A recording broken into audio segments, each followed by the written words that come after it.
Before I get to the heart of what I was going to say tonight, let me start off with a kind of stratigraph that is reasonable.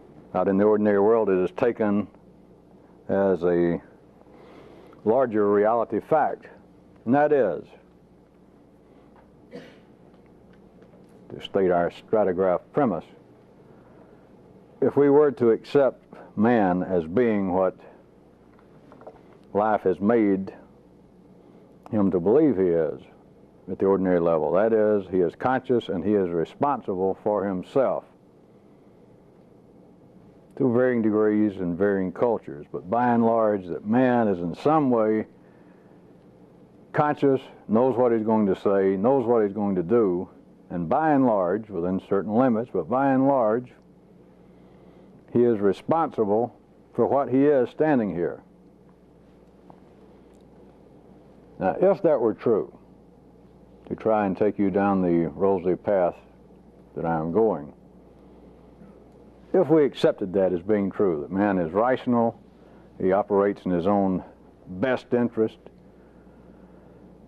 then what we would have before us, you would have to conclude in every case that the person is themselves on the basis of all information that's available presently to them.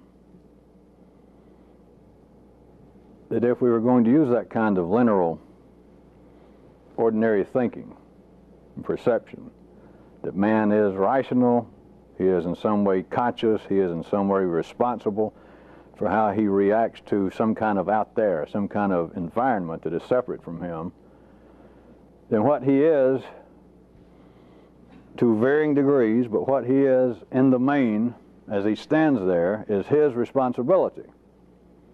And so given all of that, you would have to conclude that he has used, each person has used all possible available information to make them what they appear to be. And now you're left with this, if that stratigraph were to fly, that for any true alteration to take place, there would have to be the entry into the system of absolutely new, previously unaccounted for information. Now, if we indeed lived in that binary world, that three-dimensional world, if that was the limit, and that people were, as, to take some combination between the remnants of religion and modern-day psychology, psychological thought, that man is a product of himself,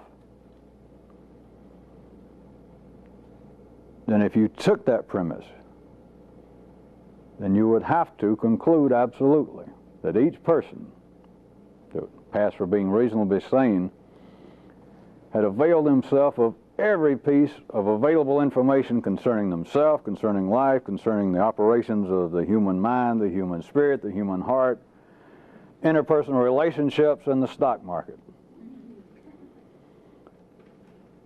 So then, if you're going to talk about change, if you're going to say that people can be converted in their spirit in some way, or if you're going to say that people can, in some manner, radically alter their personality through some process, through some series of analysis, then if we went no further with that, you would have to see that it is doomed to failure when it begins. Or else you would have to say that the original premise, that the line level of consciousness dictates to humanity now, is fallacious. That is, that each and every person saying that they want to change and some way want to better themselves, then you would have to go back to the original premise that I stated for you and say that it was faulty. Then you would have to conclude that everybody on this planet, the most educated, the most sophisticated, that all of them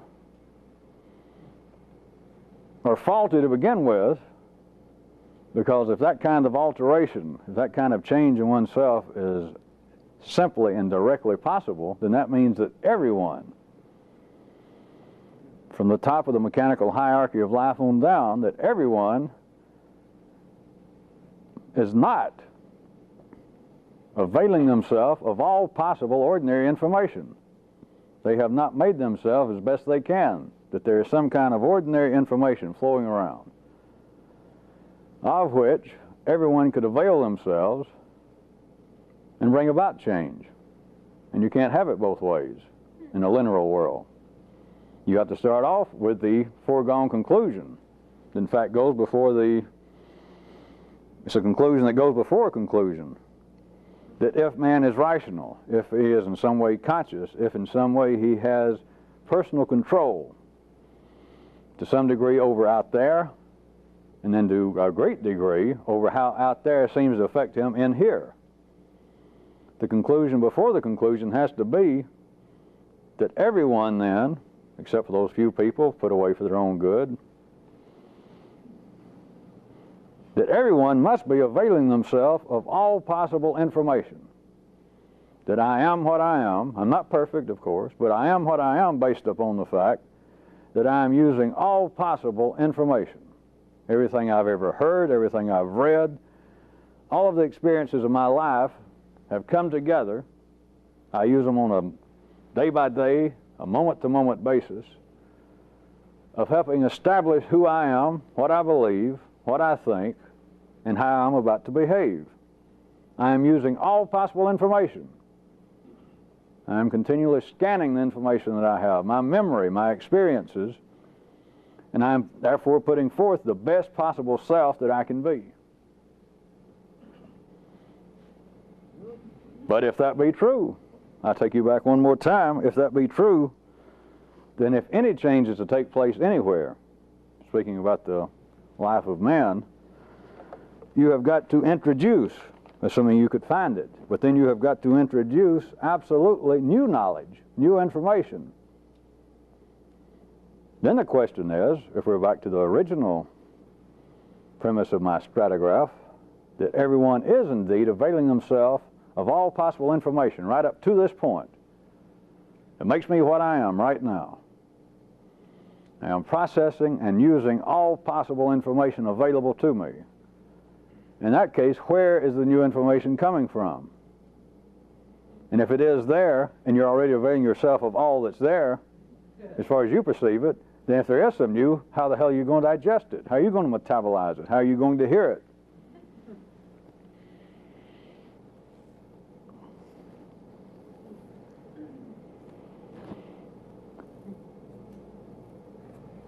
It is tied to a phenomenon, or one aspect of a large phenomenon that may not strike everyone as being immediately apparent in a practical manner, but it will be as we go further and get closer to starting something on a public level. It should also give you something to neuralize yourself of everyone feeling as though something has happened, that I am not exactly the same as I was when I first came here, or maybe a month ago. What has happened?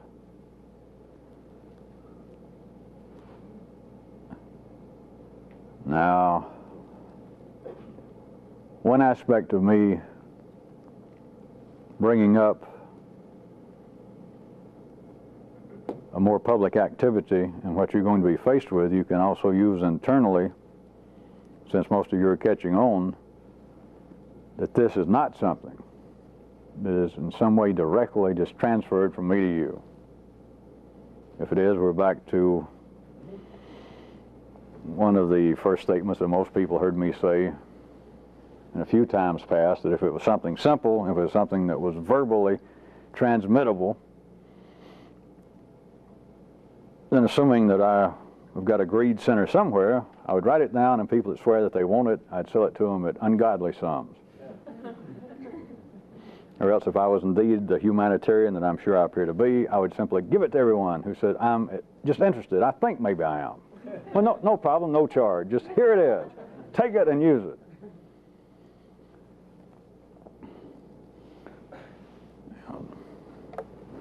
On at least 2 occasions in the last several years that I did my little public appearances in these other studies, a lot of you saw it, I started out mentioning a premise that I was about to do something that I could equate to a jazz performance. And I'm not at all certain that everyone sitting there, those random crowds, understood what I meant, and some of you that heard it may not have understood it. But it is a matter, if we take jazz music to its epitome, as the ordinary yellow circuit would attempt to describe such matters in our society, is the attempt taken to the extreme. Just trust me, even those of you who think you're musicians, this is not a music lesson, it's a parable. Whoever thought that Charlie Parker or Thelonious Monk ever think they would end up in a religious parable? I don't know. But taken to the extreme, jazz would be someone standing there on the spot, attempting to play that which they had never heard before, to play that which they had never played before. Or if you can really push it right quick, they would be attempting, without knowing it, to answer the question, what am I going to say next? But when I used this little preface in those public commentaries I gave, I pointed out that beyond, or not reaching that extreme, what you would have that normally passes for jazz in the middle class is someone to play a song you know, and it's called stating the theme, and they play it through. Maybe they announce, which is always good. In every field is announce what you're going to do. That helps the crowd along. Even the Pope does that. According to all religious literature, even God did that. But I digress. They announce, I'm going to play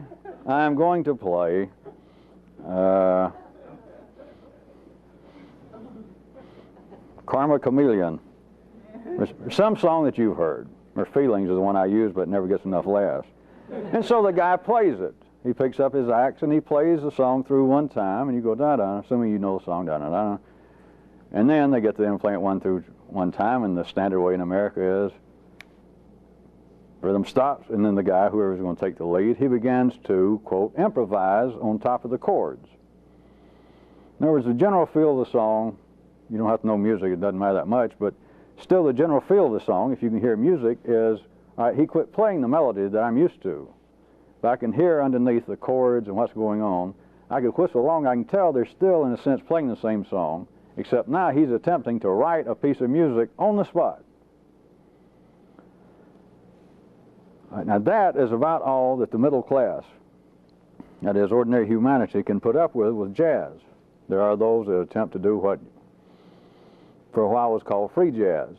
Simply one man, and when it was really taking off, 5 or 6 guys come out, including the drummer in the rhythm section, and they just look at each other, and so they all start playing. Nobody announces a key, no song, just everybody plays. Now that has not had a very large audience, at least in this country. But the attempt for new information, the reason I used it, see, I'm not just talking about me, it's you need to understand, begin to see yourself what you're faced with. What I've been faced with doing this, although you're not here to study me, but what I've been faced with doing this, and then for you people to begin to spread it out, is what you're faced with.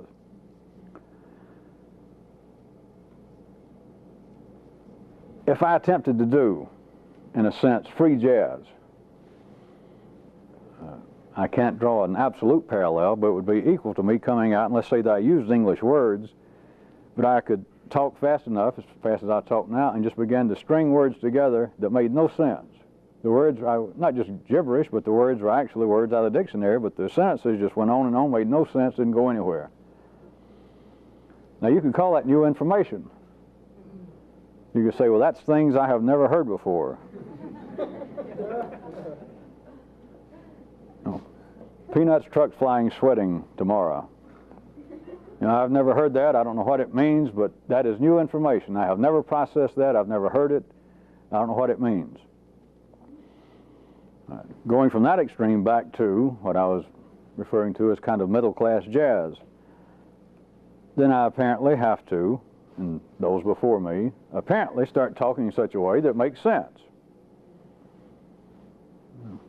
That whoever the person was, they did not appear to be absolutely, bird food. They came out and said, I've got something to say, or I'm here that God sent a message. And they start talking about, I know most of you people are upset. I know most of you people in life feel that it is nothing but one long train of suffering, a great wheel of torment. It's all making sense. And he talks about, and you know that we have priests that pray to the gods and try to help our cause. Yeah, we know that. And we know that sometimes it doesn't work. Yeah, we know that. But I'm here to tell you now that the gods want you individually to do such and such. And it makes sense in a linear fashion that the gods now want you people to start contributing every other piece of food that you grow in your fields to the priest, and 4 times a day we want you to put yourself in a certain kind of position and to mumble this prayer. Now it would sound as though this is new information, and we'll assume that that was not the standard religious activities of that group of people, and so it sounds as though it's new information. But now I'll assume that all of you understand that that kind of new information is not going to change anything. So it is like treading a very thin, almost non-existent line between it sounding as though it makes sense. Yes, I understand what you're saying. It always sounds as though you're setting up some kind of premise, and the premise has always been, vis-a-vis one of the tasks and the constant neuralization I ask you to pursue on your own, that all messages sound as though they're bad news. Just go back and read any of the historic so-called religious texts from any time, any place, any culture. Of course, some of you now, you'd have to slap yourself back down, put yourself back in the old position of line level consciousness, because some of you now would see through it, or you'd see other things. But if you go back and read it the way that everyone now reads it, the way that they heard it at the time, it all sounds like bad news. It always sounds like that the only punchline, the closest thing resembling a punchline is, right, do what the gods told me to tell you to do, and after you die, you know, you'll go to God's brain cells. I mean heaven, paradise, Bakersfield or Connecticut.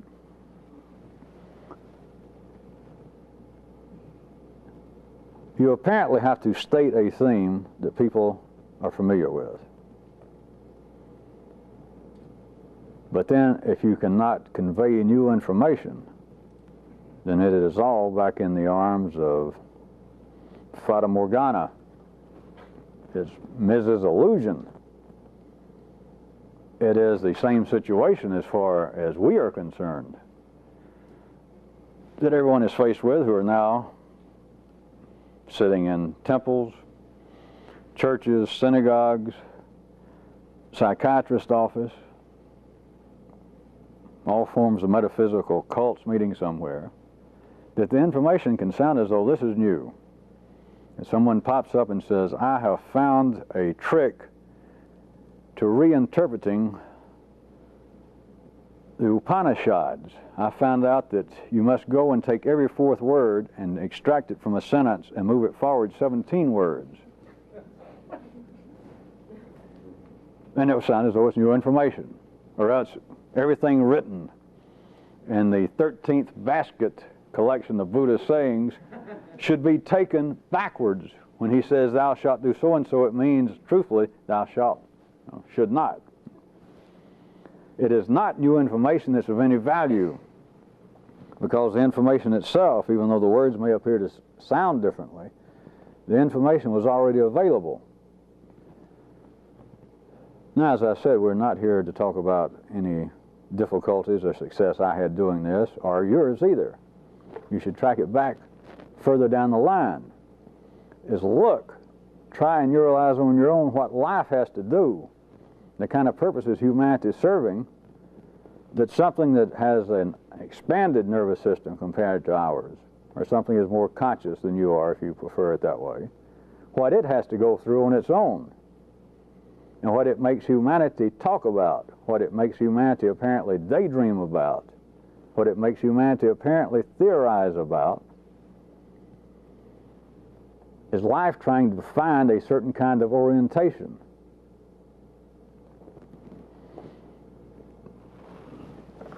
It is almost as though, if you followed any of this, of life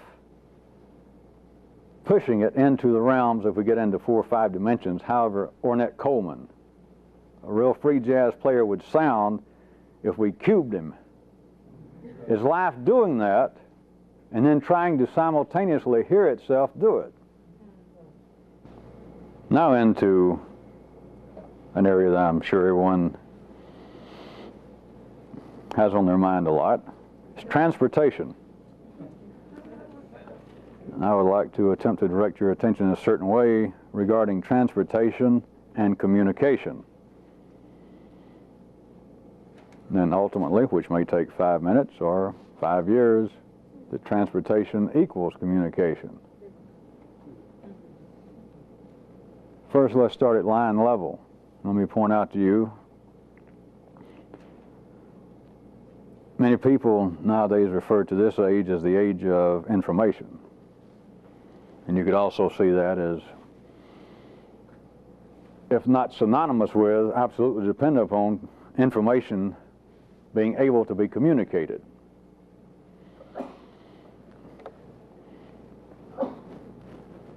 But turn your attention back only 4 or 5 decades ago. Or perhaps I should push it back 70 or 80 years to get the full impact. That transportation equal communication. Once you got outside the realm of the molecular transfer of one voice to one human ear, that if you were talking about communication, you were talking about transportation. That if some business concern was trying to wrap up and corner the market on wheat, and the firm was located in New York, and they were trying to wrap up and buy up all available wheat in Nebraska, don't let anybody's knowledge of history, maybe I should throw it back 100 years so that nobody's little mechanical voices try to say certain areas already had telegraphs. To communicate from New York to Nebraska required transportation. That someone had to be handed an order, a check, and put on a horse. And it's normally overlooked because they don't have any particular reason to dwell on it, but in history it's also, if you might recall from your college days,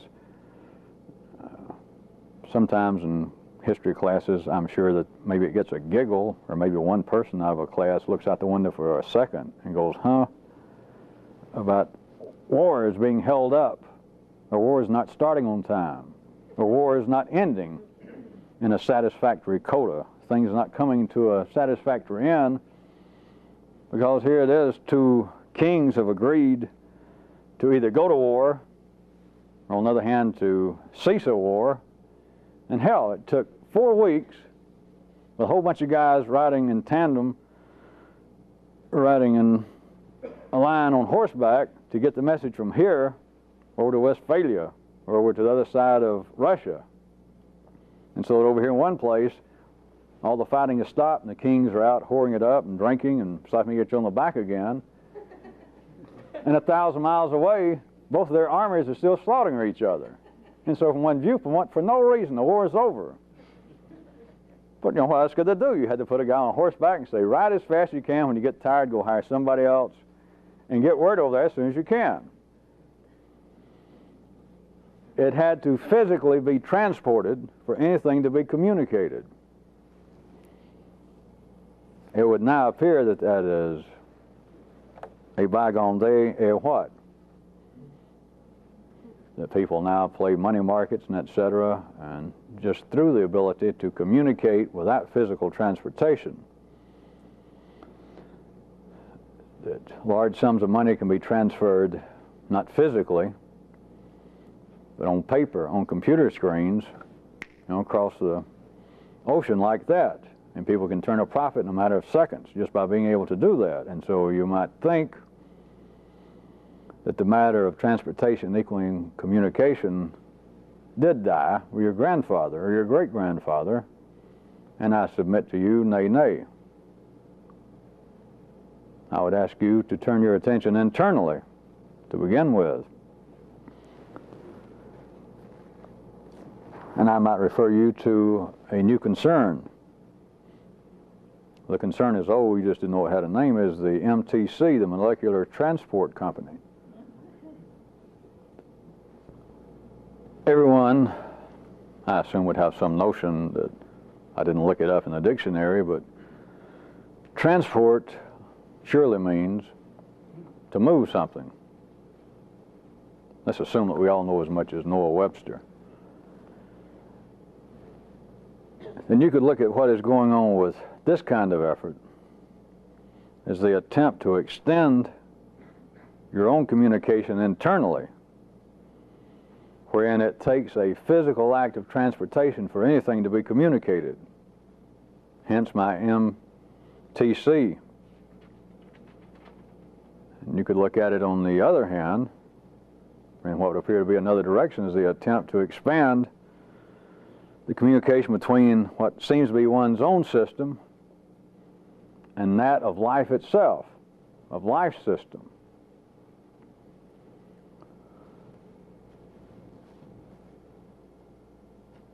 Now, I'm not going back and repeat everything that I tried to point to and sketch out, or at least outline, some months back when I pointed out to you quite correctly. Parenthetically, all of you might notice how hard it is to remember this, just to kind of think of it, as ordinary people would say, and that is that there is no transfer of energy, of any information, of any kind, without whatever appears to have gone on external to you until it is turned into molecular energy, until a molecular change has taken place in one of your senses. Then as far as the human organism is ordinarily concerned, nothing has happened out there. Whether it be someone ordering up another beer, or whether it being God tell you to watch out for the burning bush. It simply does not exist until the MTC has done its job.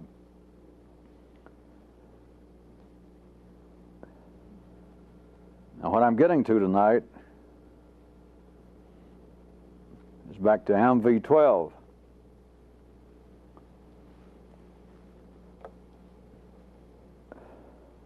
To expand the communication, that is, of information that seems to be available.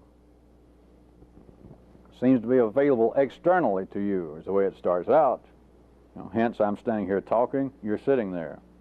It sounds as though something is coming externally from you, and you pick up stuff from your environment here enough that makes people move here, that's making people stay with it.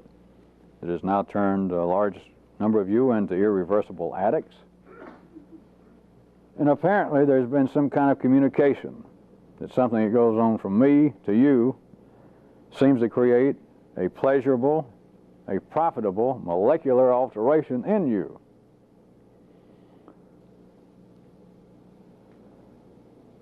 For this to happen, that is, for this to truly happen, and it not be some kind of cult, or for it not to be some sort of mechanical hero worship, that just being around me and me talking like this and being around the other people that this seems to attract, it beats the Rotarians or the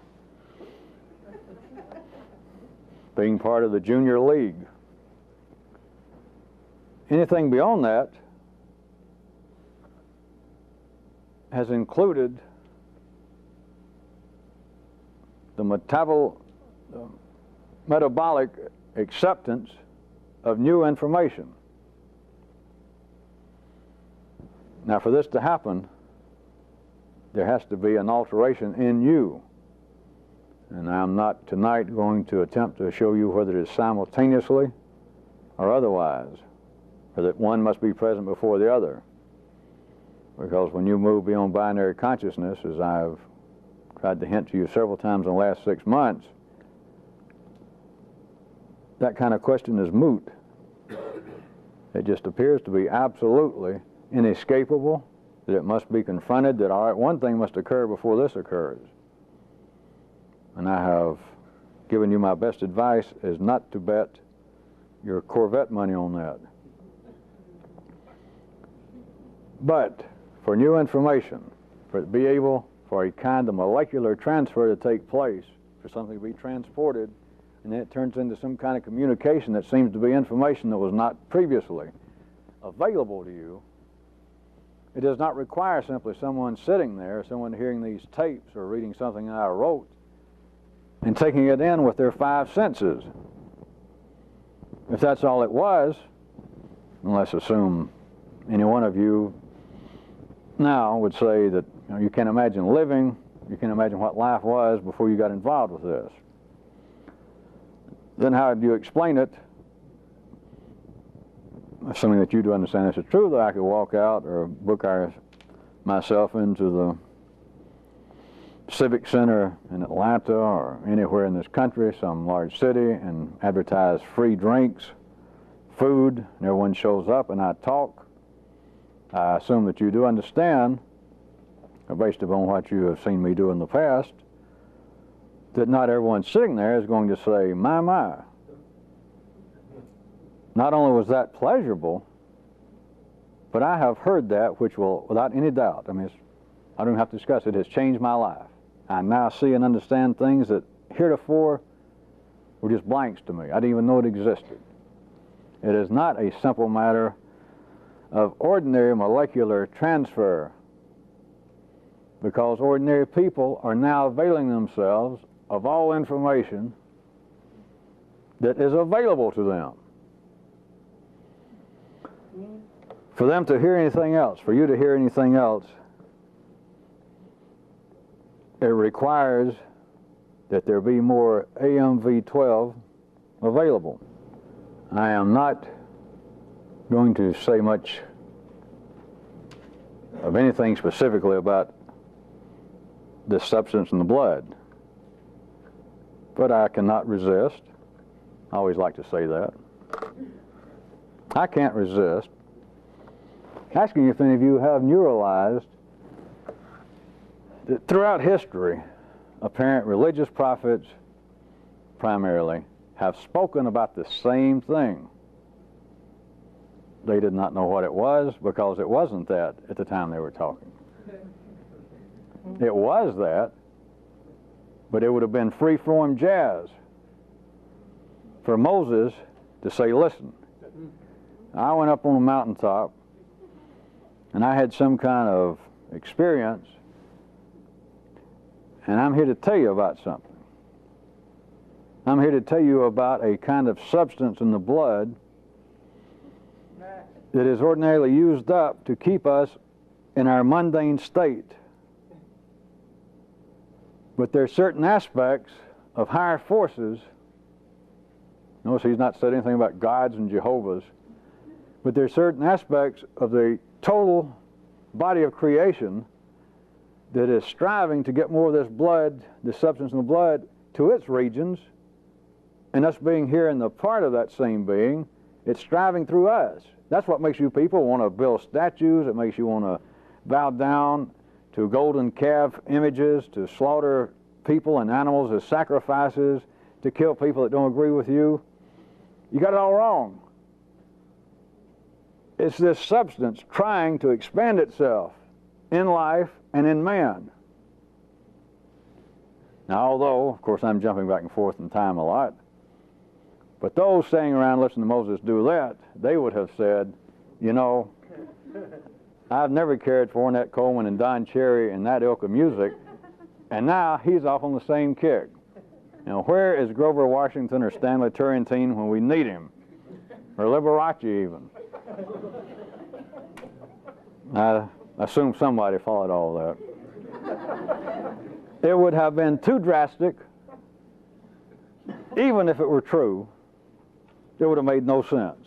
It would not have been information that could have been transported from Moses or from anybody else to a group of people on that basis. It would have just been meaningless. They were there prepared to hear about gods, spirits. And that's all they could hear about. Parenthetically again, I might point out to you, I know that many people's yellow circuit at least would want to jump in when I say something like, they could not have heard anymore, and you got voices that say, yeah, but boy, did Moses know a lot better than that. Don't be sure he was in his time and place. He certainly knew more than he said, and he knew more than the people listening. But insofar as you have any voices telling you, well, he understood all about some substance in the blood that wasn't God's at work. Do not even bet your new Honda money on that.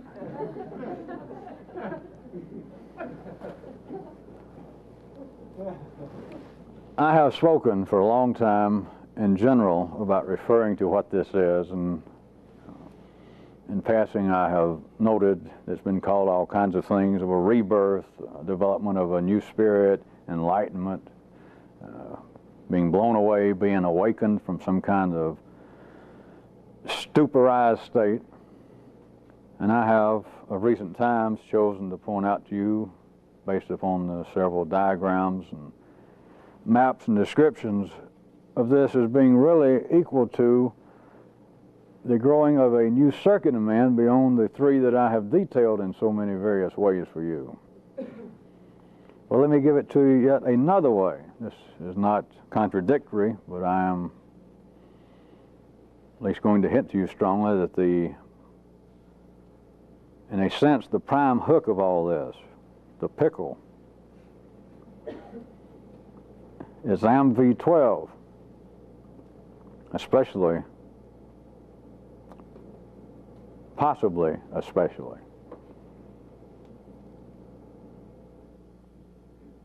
When this goes more public.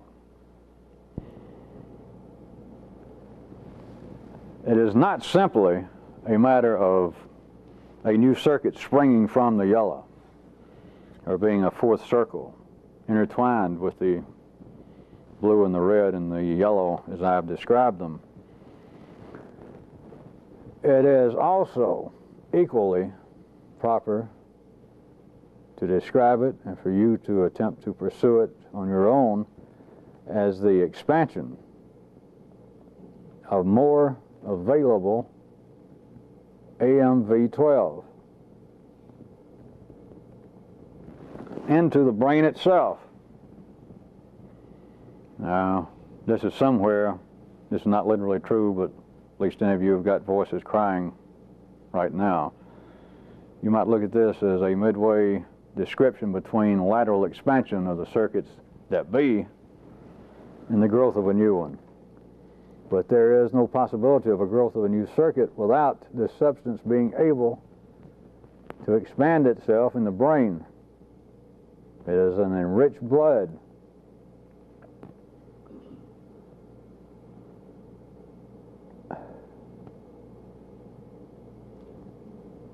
I'm going to mention around the edges of some of this before we go into it any further.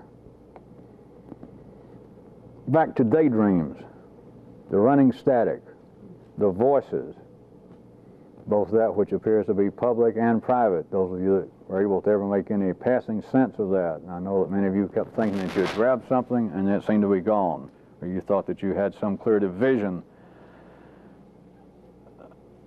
in your own understanding that, yeah, these two exist.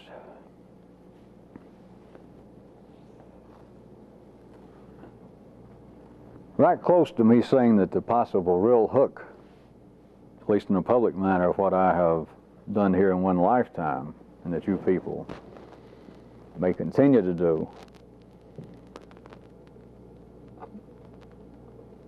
of the expansion of this kind of enriched blood to the brain, can be approached on the basis of daydreams. For the last 18 months, I have not had you out walking the country lanes of the fine state of Georgia with all these tasks of attempting to look in, and pursue the kinds of questions I gave you. Is what's going on, is it verbal? Is it pictorial? Is it a combination? Why is it that I can apparently turn my attention on it and it stops almost immediately? Or why is it that I can apparently turn my attention on it and I can see it going on at least for a bit, and I'm aware of the fact I'm looking at it, and let me ask you, all right, what the hell's looking at it? Before you did that, you seemed to be it. Where did this other thing came from that looked at it even for a second? Between, amidst, all of that, now let me tell you something else. Daydreams, that's kind of running static, but I don't want to play with words, just what everyone calls daydreams. As far back as you can remember being, you were daydreaming. That's the only way you remember being at the ordinary level. If you're saying, I can remember my 5th birthday party. That's the first earliest thing I remember. I can remember living on Houston Street in Cleveland, and my father just got back from the Army. I can't remember back any further, but my 5th birthday party, I can remember that. I like you remembering daydreams.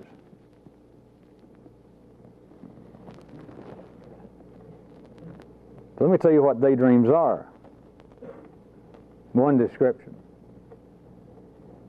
Getting close to the question of AMV 12. Daydreams are like a primal flow drain off. It's like a byproduct. It is a waste product after all of the MV12 is used up in the yellow circuit.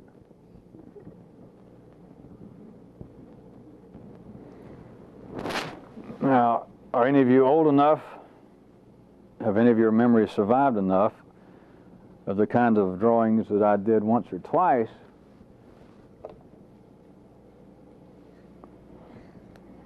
You remember when I did my drawing of the physical nervous system of man,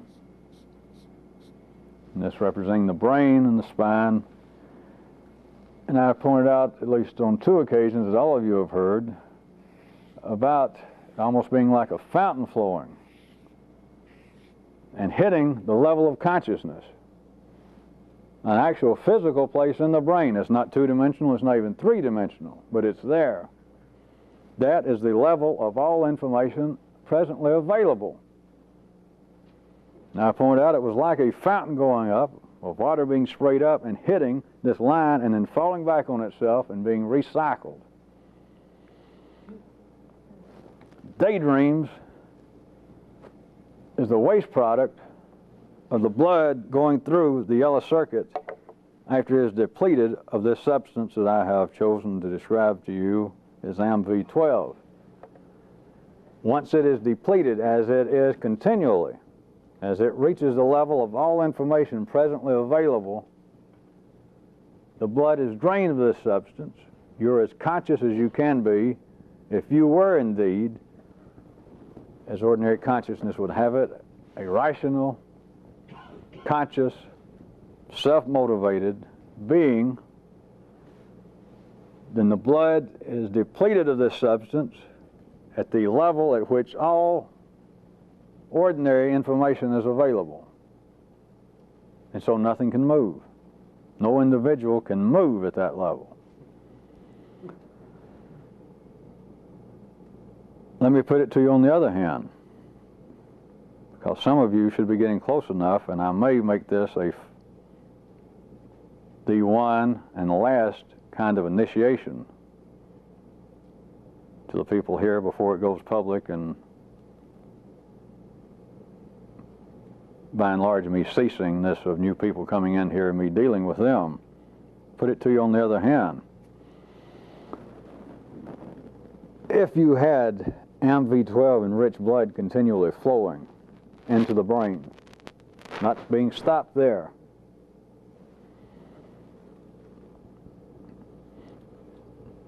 then your own yellow circuit would be using the primal flow, the life of us one and all, to the utmost. And there would be nothing left over to fuel daydreams.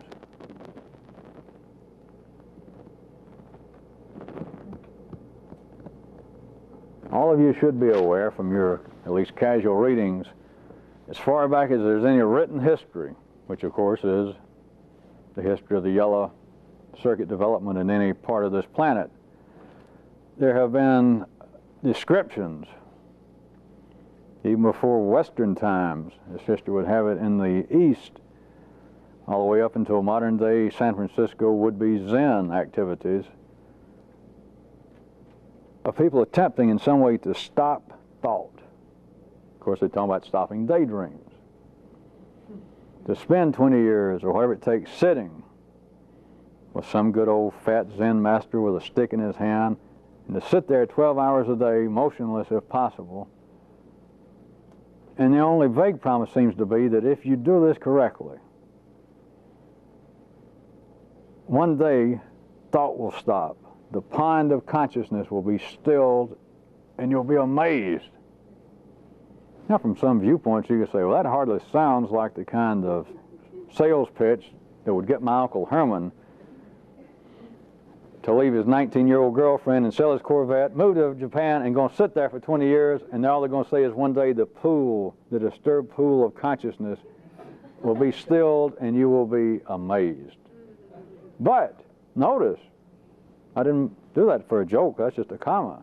Notice how many people have attempted it throughout history, how many people are still attempting it, how many of you, before you came here, bought books about it, daydreamed about it. Some of you probably were saving money to go to Japan.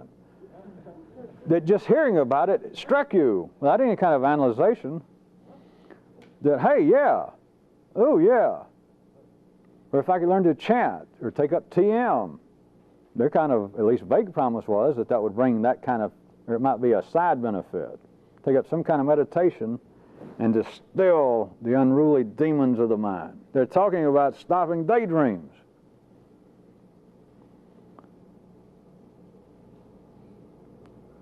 As long as you're operating at the ordinary level of consciousness and the blood is being depleted as it should be, and that you are using, in a sense, all possible available information, then you're going to have daydreams. Where I drew this falling back, that is daydreams. There are the voices. That is what you have by and large taken to be you all of your life. It's what all ordinary people have to take as being themselves. A combination of that and what seems to be the reflection and the reaction of out there, that people recognize them, and they make a comment, and somebody says, yeah, that's just like you. Yeah, that's the old Fred I love. He calls his mother, and his mother says, well, I knew it was you. You're the only person that calls me at 7 o'clock on Sunday once a month. You rascal. That there seems to be some kind of spasmodic, but usable, external support for who I am, but in here it's the daydreams. When the daydreams seem to begin to go awry, when a kind of molecular activity is taking place through, let us say, continual alcohol absorption, through hallucinogenic drugs, even through illness, which you could all lump together. It's when people begin to say, I'm losing my mind. Sometimes I'll sit in my room and I'm not even sure who I am. The daydreams are being mechanically altered. And people have trouble identifying, of holding a feeling of who they are. I went through all that to get you to look at it in another way, that the ordinary level of your daydreams could be used synonymously for you. And so something strikes people, quite properly, that there'd be a great benefit if I could stop daydreams. And for all this period of time, I have referred to such things as the noise, the running static, the tiger behind the door. In the beginning, I assured one and all, I didn't dwell on it, but to abandon any ideas that you had picked up before you got here, that I'm going to learn how to stop thought and I'll clear my mind, and therefore everything that you might say, assuming it's going to be of supernatural benefit, will go directly in, it'll register, and I won't be bothered by all this extraneous daydreaming. And I told you, don't forget that. I told you if you could do it, go ahead and do it. You know, and I gave everybody 30 seconds, you know, can you do it? And you were supposed to have been sane enough to realize, no, I can't, and I never have been able to. But I sure do think about it a lot. No. You mean you sure do daydream about it a lot. Well, yeah. All right. And now I point out to you along the way that it's not a matter of just simply stopping it or directly stopping it, It's more a question of it becomes moot. It becomes like the noise of the air conditioner. If I stop and point, then you hear it. But then assuming you're paying attention, getting carried away by me talking, you're listening, and nobody pays attention to the air conditioner. I point out to you, that's sort of how it was. So don't worry about just stopping it. It just becomes like a tiger behind the door. You might notice now and then, yeah, I hear it, and I hear him pacing. But if you won't look at it, if you won't listen to it, if you don't take the tiger as being you, it's almost as though you can keep the door closed. Or it's a radio, just playing continual music, or it's a continual news program, and it's in another room. If you do stop, just like with the air conditioner, you can hear it. If that was a radio in the other room, we could barely hear it, and I stopped, and we all listened, you could get entangled with that. And what seemed to be the information there could be transported, and you quit listening to me, and you listen. Yeah, I can hear it now once it's quiet. And it begins to communicate with you, and it begins, your system and it begins to react together. But the time has got to come, whether it's now or after I'm dead, but some of you are getting close enough, I'm going to have to tell you that there is something beyond that. The reality of stopping thought, and the idea of stopping thought is not, as you should imagine, like everything else, it is not a complete daydream of some kind. If life is thought, it is possible. And I was giving you at least a backdoor hint to it, that if you had enough enriched blood reaching just the yellow circuit, just getting up into the brain itself, what it would amount to is you would be using the amount of the primal flow available to you personally, you'd be using it to the utmost. And there would be no waste product. There would be nothing left to fuel daydreams. Now, this may sound a little, to say the least, I did it again. To say the least, it may strike some voices as obtuse, vague, and otherwise outside the realm of instantaneous pragmatic understanding.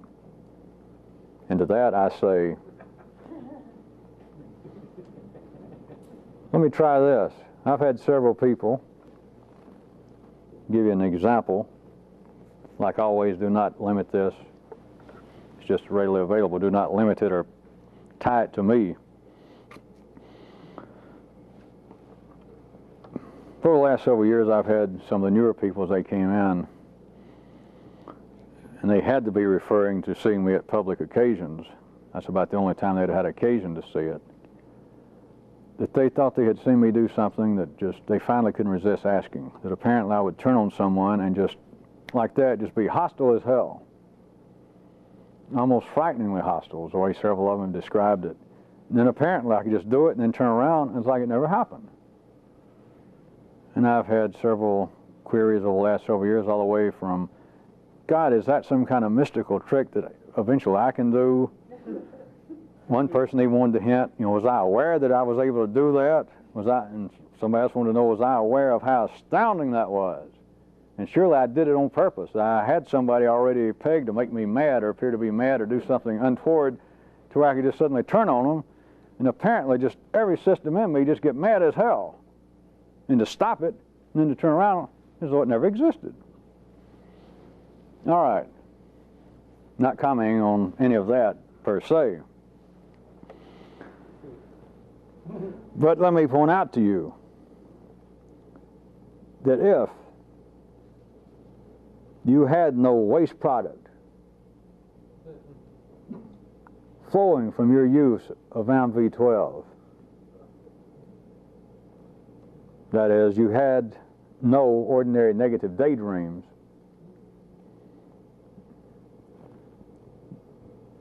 there are several things you could do. You could turn on and off systems just like that, because there would be no lingering daydreams about it.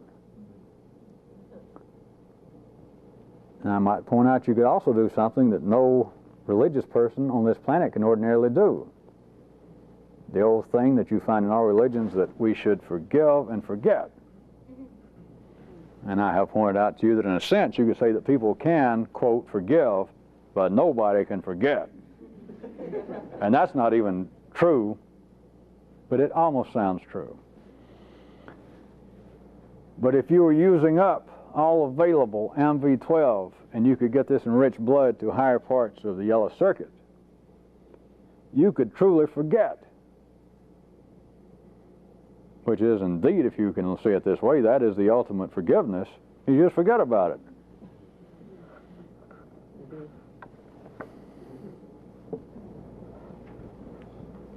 Let me dwell just a brief time longer on that. Long ago, I asked you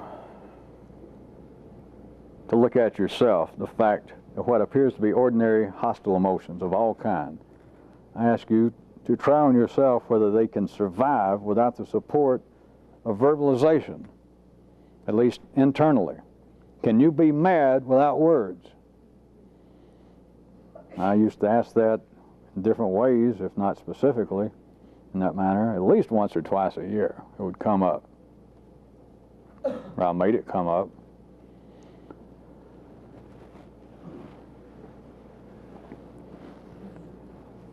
But what seems to be the real ability, or the real curse, the real condition of people being angry, being hostile, holding grudges, seeking revenge, this all falls into the ordinary level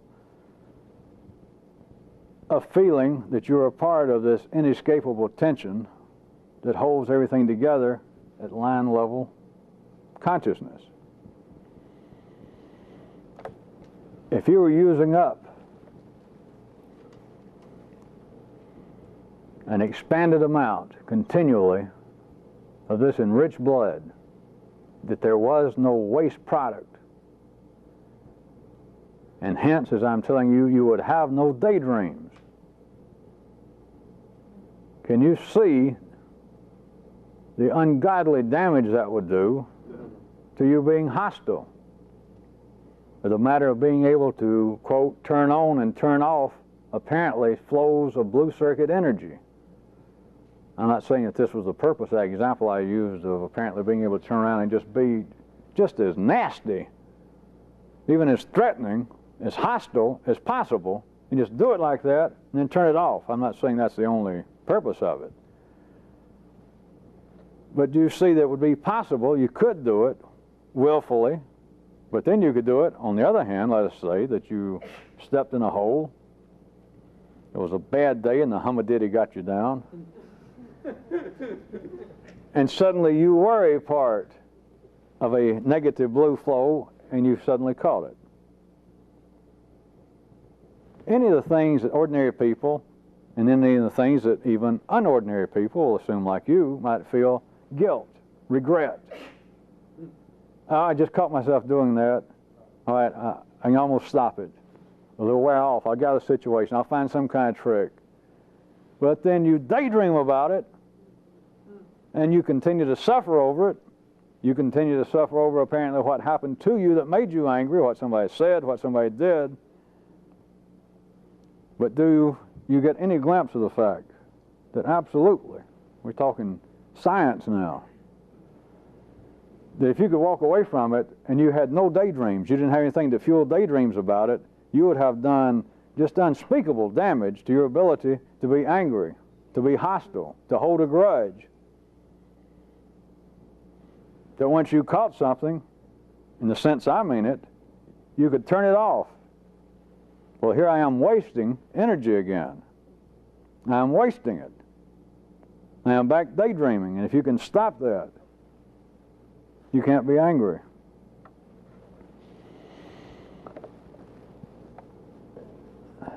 The task I gave, and after I mentioned about it, I told you it was a potent weapon about extracting one's vocal self from the daydreams. I've received numerous notes and communiques here and from people out of town that's already heard the tape regarding benefits, things they thought they got from it, and I even had somebody mention this that's come up on other occasions, that the person felt as though it was almost a mind trick, and it's not. That none of these tasks, if it's going to go beyond what would appear to be available information of somebody saying, well, some of the things you've said before, I already kind of knew that. Or some of the things you've said, I used to kind of experiment. I played psychological games on my kid's sister, or my first husband, or my first wife. And so, you know, I sort of knew this. That's using presently available information, and it's no good. The attempt to extract oneself, one's vocal self from daydreams, is not some simple mind trick, but it is indeed a kind of weapon of discovery regarding the nature of what consciousness is and the nature of the operational purpose of humanity. But what I'm at least trying to trick you past is the point that I intended that to be, that not only is it possible, or you should see the benefit and see that it is at least passingly possible, that you can extract your vocal self. You can stop you and daydreams from talking, as long as you can apparently hold your attention right on it. But what if you could stop the waste product that originates? The origin point is the primal flow through us all.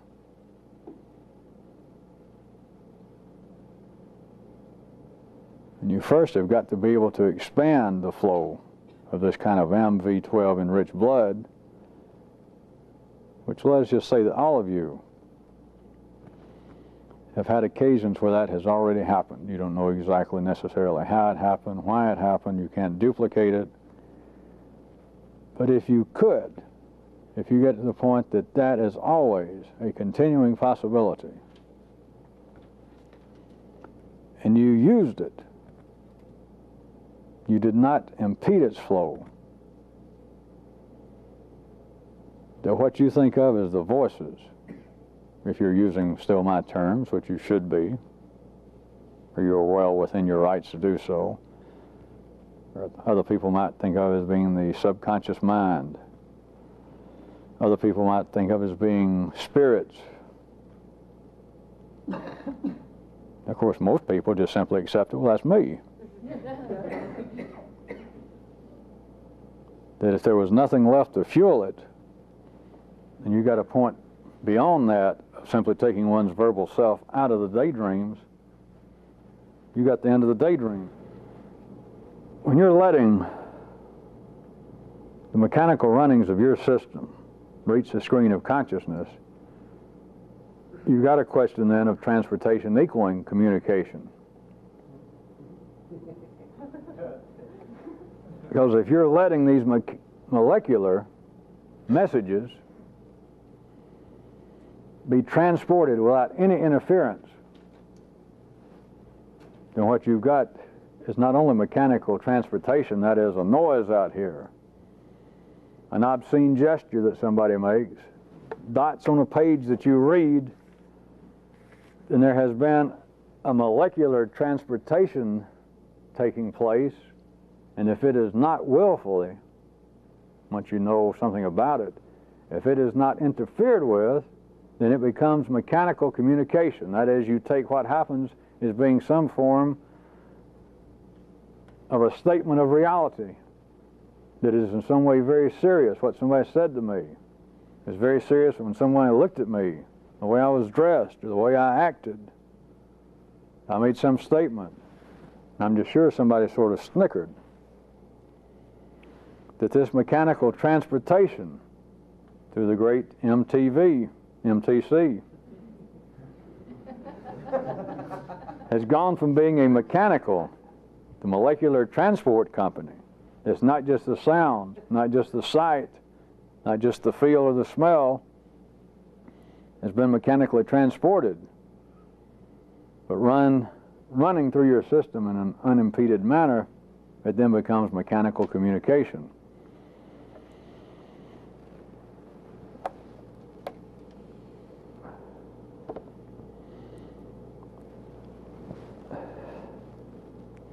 Everyone has been interested at some time, at least with my urging, and you thought I was talking about something specific at the time, about the excessive talk. Just this mechanical running at the mouth. Me making fun of soap operas, me making fun of literature, me making fun of almost everything, me making fun apparently of psychology, of talking therapy, of running home to mother, running home to somebody, writing Dear Abby, grabbing a stranger at a bar and say, well, did I tell you what happened to me? Well, of course, it was not making fun of anything, but all of you should now have your own clear view, at least on a clear day. If you can't see forever, you should at least be able to see Leonard and Lowe, or whoever wrote it. That from a certain quiet rule viewpoint, you have just continually excessive talk by humanity regarding their experiences. Soap operas have just been a magnified reflection of it. Almost no action, continually talking about action, continually talking about what happened. Of course, part of the thing is they used to save money with them because they all had to do was sit there on a sound stage and talk about how terrible it is that my brother got killed in an airplane in the Azores crash. They don't have to go on location, just these people on that one stage, they just talk over and over. Well, boy, how'd you feel? I feel terrible. Well, sit down and tell me about it. How'd your mother feel about it? She felt terrible. But then out in life, within yourself, is a continual, at the ordinary level, what could easily be classified from an ordinary viewpoint as an excessive amount of talk by people regarding their experiences. But now, let me try and push you past what the appearances are. Could any of you see this? Excessive, this just continual talk. People complaining and crying about the past, crying about what's probably going to happen. People apparently continually attempting to explain themselves, why I did so-and-so, why I refrained from doing so-and-so, why I'll never do it again, why I will do it again if I get the chance. Can anybody see that at all by now? It's truly, not just in some, how about parabolical?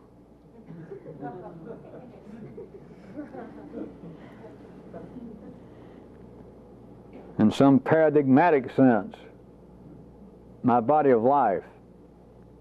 Can any of you hear that by now? As life itself, talking to itself, as it steps, stumbles, heaves, groans, and eventually grows. Can you see it? Can you hear it as life talking to itself, attempting to explain its own movements for future reference?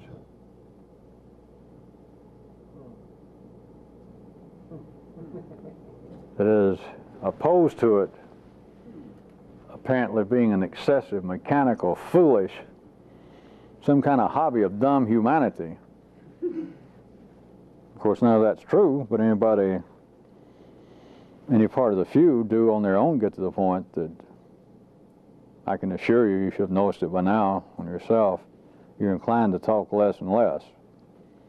Not through some pseudo form of attempting to look wise, although your grandfather had sayings about it never hurts to be quiet because if you don't talk much, at least other people think you know something.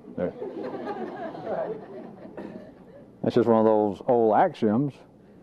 But why is it an old axiom? Why has it survived so long? It's because there is some reality behind all of that.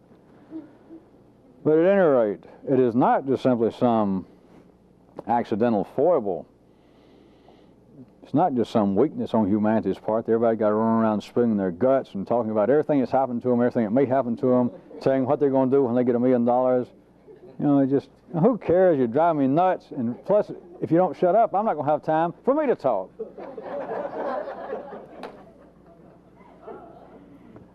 It is not just some useless activity going on. You should be able to, by now, at least when I point these out, or give you strong hints. that there is a purpose to this, of people just redundantly talking about the same things over and over. Some calamity that happened to them, about how there's some tragedy in their life, how somebody was killed in an unfortunate accident, how somebody was slaughtered, or some terrible event they saw happen, blood and guts, something terrible, and you think, well, good grief, or you could, from some viewpoint, think, you know, you're serving no purpose. It's just some kind of morbific ED fix that you have. But nothing is being wasted. Something is going on. It is life continually explaining its past experiences. Because life itself is stumbling, bleeding, falling down, getting up, getting overweight, drinking too much, going on the wagon, cutting down on food, going on a fast, outgrowing its pants, having to buy new clothes, then losing too much weight, getting anemic, overeating, belching, moaning, groaning, oversleeping, not getting enough sleep, and it talks to itself the same damn way you do. Except it's doing it through you, and you take it as being you, and it's attempting to explain all this for future reference. Another old axiom that a wise man learns from his experience, but you should be able to also see that at the ordinary level, people using all possible information available to them then in one lifetime, people do not learn from their experience in some way, that is, their experience is going to offer new information.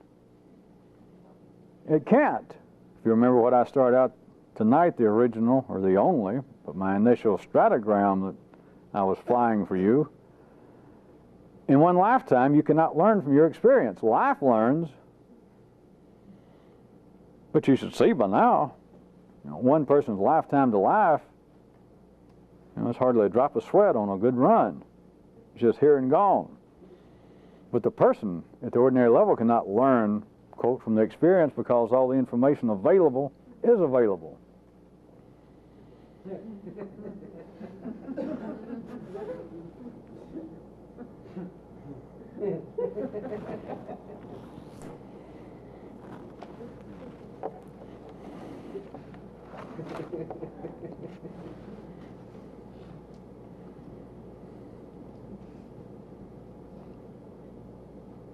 Let's close with, what does the Pope call them? Homilies?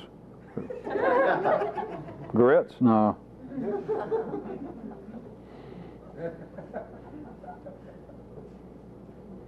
I'll just give you the idea, like the outlines I started keeping of me, things I've been saying for us to put together some of these writings based upon me talking. Rather than me go into it, I'll give you the outline, the one-liner. That in any particular situation, there may not be an objectively, quote, right way of doing something. But for the few, there would always be a most efficient and or profitable way.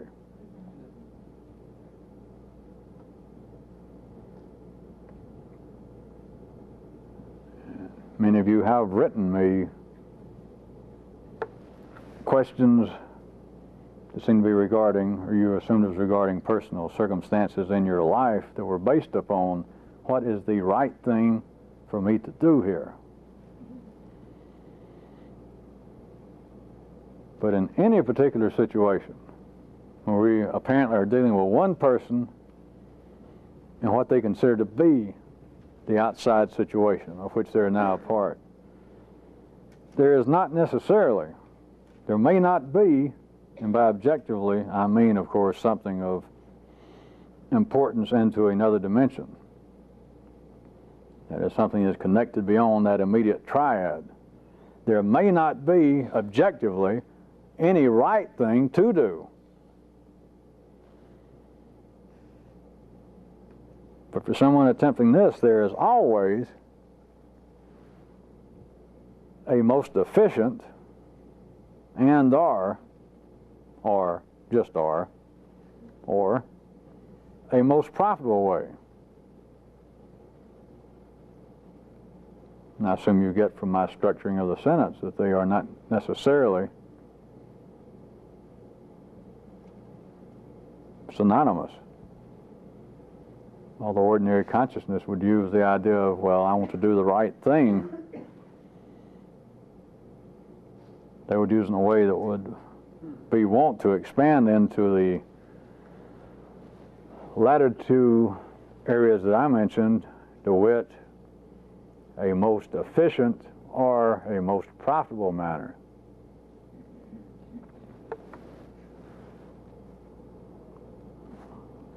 I've got a task. I want you to try again, reminding you what little I mentioned specifically, that the idea of enlightenment, of an awakening from some inferior state, the progression from one inferior state or into a more specific description that I've attempted to convey to you of the development of a new circuit, which is physically taking place. But rather than just that, I am telling you that there has always been and there is literally a substance that flows initially like everything else from whatever it is I mean by the primal flow. And it's what I have labeled for you, AMV12. It is in the blood. It is affected like everything else in blood. It is affected by the respiratory system. It is affected by the movements and the lack of movements in the muscles. And it is affected and likewise affects the yellow circuit, the good old brain. And this substance is continually depleted, and it puts an absolute limit. It puts a cap on what anyone can see, what anyone can experience, what anyone can learn in a lifetime. And if the simple apparent transport of words or ideas of information from one person to another does not bring about some type necessarily of real communication, that is, new information, and it would take new information, since everyone is doing the best they can and they're using all available information, if indeed man is like he says he is, like life makes him say he is, then it's going to take new information and you can't hear it. You can't even metabolize it. So we're talking about this real substance. It's always been there. It's never been called this. Heretofore, it's never been referred to in any physical manner. It's always been some kind of rather vague spiritual gift, some connection with the gods. But if you expand what I was been pointing to vis-a-vis the development of new circuitry into the fact that you have got to get this enriched blood to expand into the brain itself, or you would not have heard anything new. Either here, out in life, you would have never experienced anything new. You would have been limited to those same very few responses that you and dogs are limited to.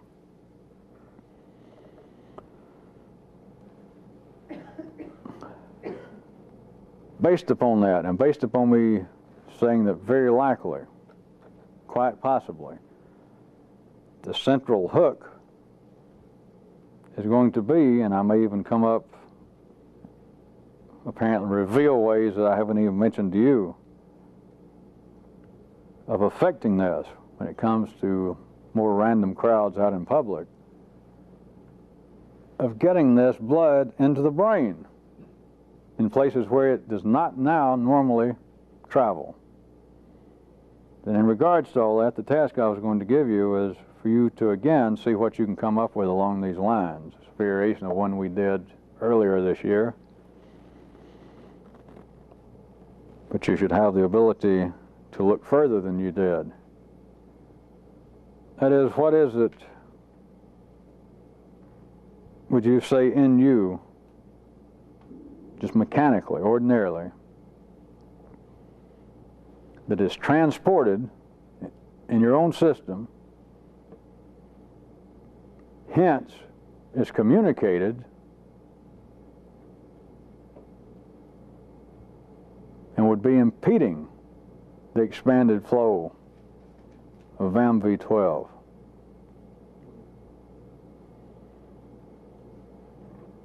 Now I'm talking about you personally. I'm not talking about humanity in general now. I'm talking about you, of that just seems to be ordinarily the way that you were wired up when you found yourself. And it seems to be the kind of mechanical transportation of General Washington sending some poor guy out on a horse, go as fast as you can to Philadelphia and get me a doctor because I'm dying. Somebody got to get in the message. Y'all write all night, but it's going to take several days. What is physically being transported apparently within your own system, and hence becomes mechanical communication. It is mechanical, molecular alterations in you from what seems to be going on from somewhere, and affects you, that you now might perceive, at least strongly suspect, would be impeding the expansion of MV12 in your own yellow circuit.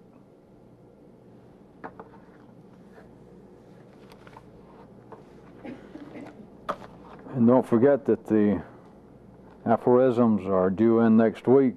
For those of you out of town, they're supposed to be in here, sent to the studio.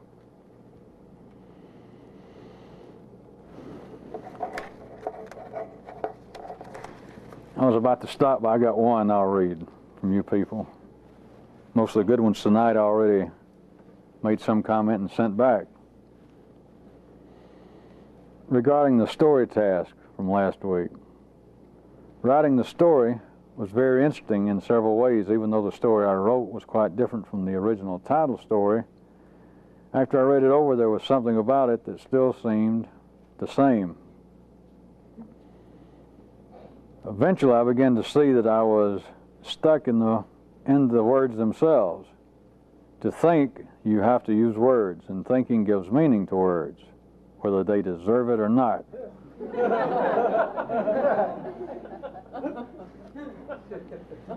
My understanding of neuralizing has shifted.